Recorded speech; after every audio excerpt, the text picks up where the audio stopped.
Hi guys, Ronnie here and welcome to the workshop. Today is a new bike day, but not the usual kind. But first let me talk about Wahoo itself. So I've been using Wahoo products for a number of years now. My very first item that I got from them was actually an Element bolt, the first generation. And I really liked that, so then I went more into depth with their products. And then shortly afterwards I became a dealer, and I've been selling their products for almost 5 years now, which has been pretty successful for me. And last year, after winning the nationals, I've managed to land a sponsorship deal with them. So that means that now they also support my individual needs as an athlete. So that means using the complete range of their products and a bit of an upgrade for my indoor training center. So let's talk about the other products first. As I said, the computers were the first thing that got me on the Wahoo ecosystem and got me hooked really. So as I said, Bolt version 1 was the first one, then I was on the Roam for a long time, and now the Bolt version 2, which is just great. Great little unit. And then of course heart rate straps, that's pretty straightforward. This is the slimmer, lighter version. The second generation, also much neater and lasts longer too, so that's a bonus. And also, if you follow my videos, then you probably know that I've been a Speedplay pedal user for a long time, and I would never change them for anything. And the good news is that Wahoo have actually acquired Speedplay, so they also sent me 3 pairs of their new Aero Pedals, which is a neat little upgrade.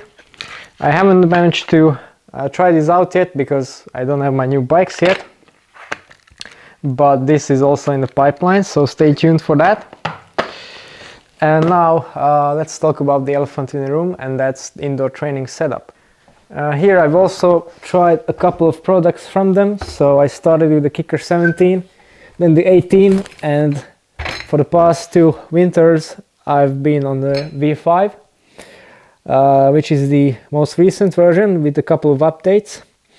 And then later on I also added the Kickr Climb for those longer rides, and I really liked this setup. And it was fine because it was only me using the bike, and I had multiple bikes and I didn't need to swap them around.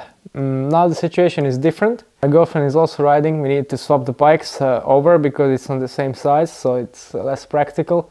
And also I currently only have one bike for winter training, and that's usually pretty dirty and, well, not that neat, should I say. So bringing it in and putting it on the trainer is a bit of a hassle, and that's when I got the idea of getting the Kickr bike. And Wahoo have helped me get one in these times where getting things is not very easy. Here it is in this huge box. I've sold a couple of these units, but actually never really opened it myself, so it's a bit of a first. And yeah, I guess it's like a bike build, but slightly different. So without further ado, let's get into it.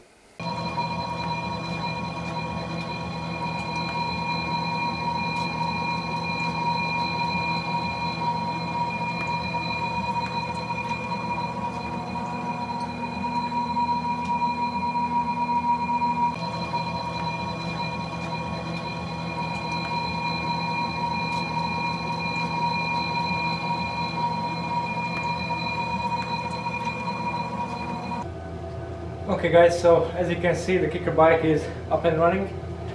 It took me not much more than 5 minutes to adjust the bike to my measurements, which is pretty cool. Adjustments are done in the ways that I've shown you before, so all pretty straightforward. All you need to do, of course, is note down your measurements, so the next time when someone else is using the bike you can go back to them, and then it's pretty easy. Couple of concerns I had. I don't really like wide handlebars, but these don't seem to be too much of a problem. I think there are 42s, but indoors I don't really find that annoying. Outdoors I would. I think they'll stay. One thing to note, that these bars have very large reach, so for shorter riders it might be a problem to get the bars close enough. So in extreme cases you might want to change them out to something more compact and more narrow possibly. I've also found out what the buttons are for. So with these you can manually adjust the tilt, like now I'm doing a wheelie for example,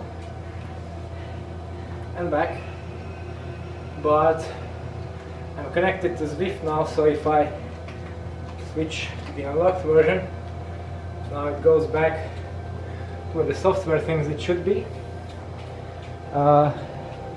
You can also brake the flywheel, like so, but it has no effect on the game itself, at least for now.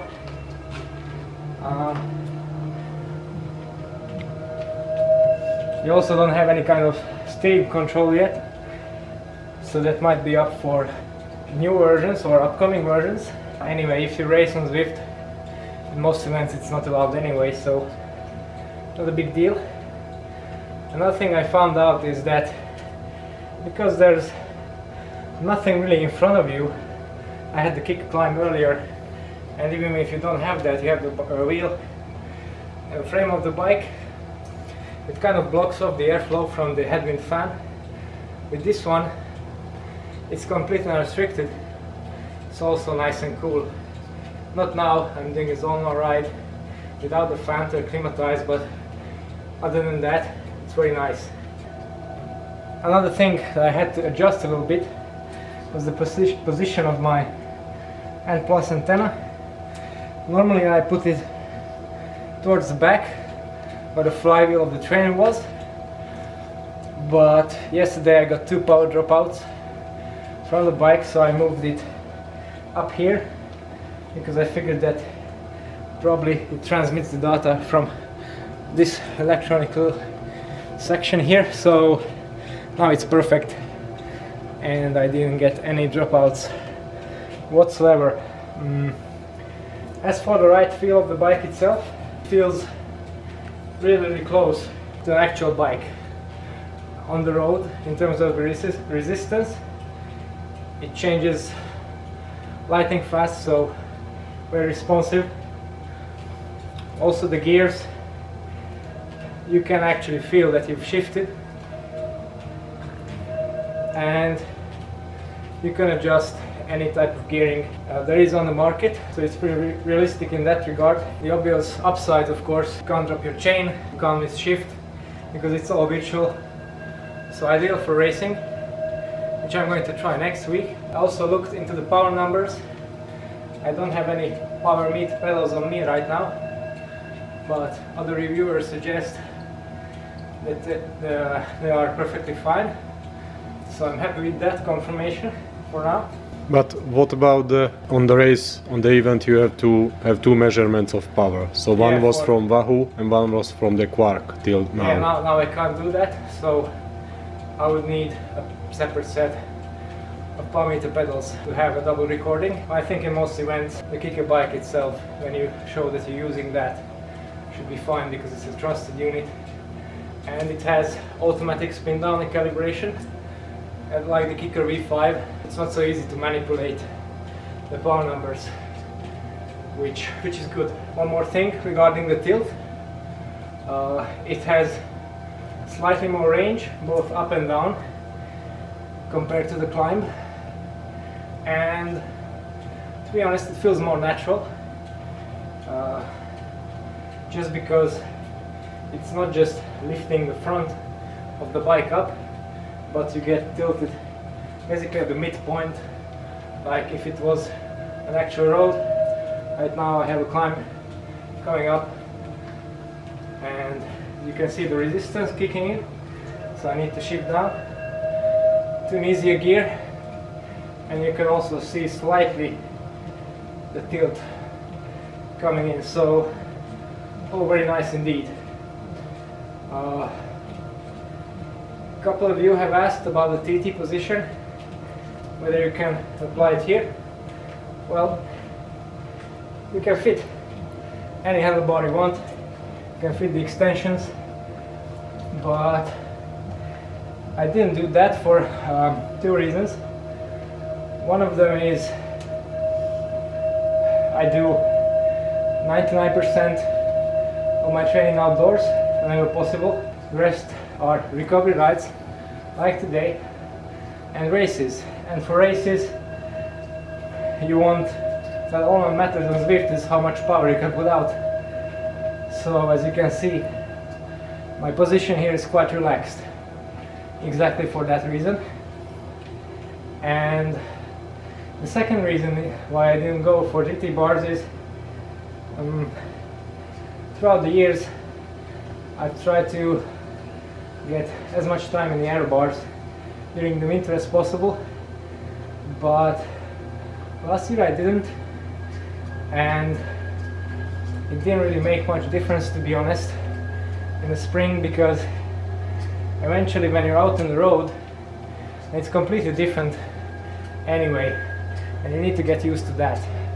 So of course it's better than nothing, but I prefer having an intense block of TT training from March to May, should I say, and hopefully I'll be fine. So yeah, that's pretty much it. First impressions of the Kickr Bike, all positive so far. So next week and the week after that I'm doing some Zwift racing, so I'm curious to see how it will go. That's all for now. Thanks for watching and see you next time.